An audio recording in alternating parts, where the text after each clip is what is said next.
ന്യൂനപക്ഷത്തിനെതിരെയുള്ള കടന്നാക്രമണത്തിനെതിരെ ജനങ്ങൾ സ്വീകരിക്കുന്ന നിലപാടായിരിക്കണം നിലമ്പൂർ ഉപതെരഞ്ഞെടുപ്പെന്ന് CPIM general secretary M A Baby. വർഗീയതയ്ക്കെതിരെ LDF മഹാസംഗമം നിലമ്പൂരിൽ ഉദ്ഘാടനം ചെയ്യുകയായിരുന്നു അദ്ദേഹം. നമ്മുടെ നാട്, നമ്മുടെ രാജ്യം ഉറ്റുനോക്കിക്കൊണ്ടിരിക്കുകയാണ്. ഇതുമായി ബന്ധപ്പെട്ട കാര്യങ്ങൾ നന്നായിട്ട് ചർച്ച ചെയ്യപ്പെട്ടിട്ടുണ്ടെന്ന് എനിക്കറിയാം ഇവിടെ. കാരണം ഇവിടെ നമ്മുടെ സ്ഥാനാർത്ഥിയായി നിൽക്കുന്ന സഖാവ് എം സ്വരാജിന്റെ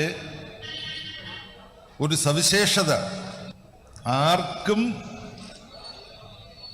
ഒരു വർഗീയതയോടുള്ള സമീപനം നിലമ്പൂർ ഉപതെരഞ്ഞെടുപ്പിലെ പ്രധാന വിഷയമാണെന്ന് അദ്ദേഹം പറഞ്ഞു. മതരാഷ്ട്രവാദികളുമായുള്ള UDFന്റെ കൂട്ടുകെട്ട് ആത്മഹത്യാപരമാണെന്നും അദ്ദേഹം പ്രതികരിച്ചു. UDF ഇപ്പോൾ തകർച്ചയിലാണ്. സ്വരാജിന്റെ വിജയത്തിൽ LDFന് സംശയമില്ലെന്നും അദ്ദേഹം പ്രതികരിച്ചു.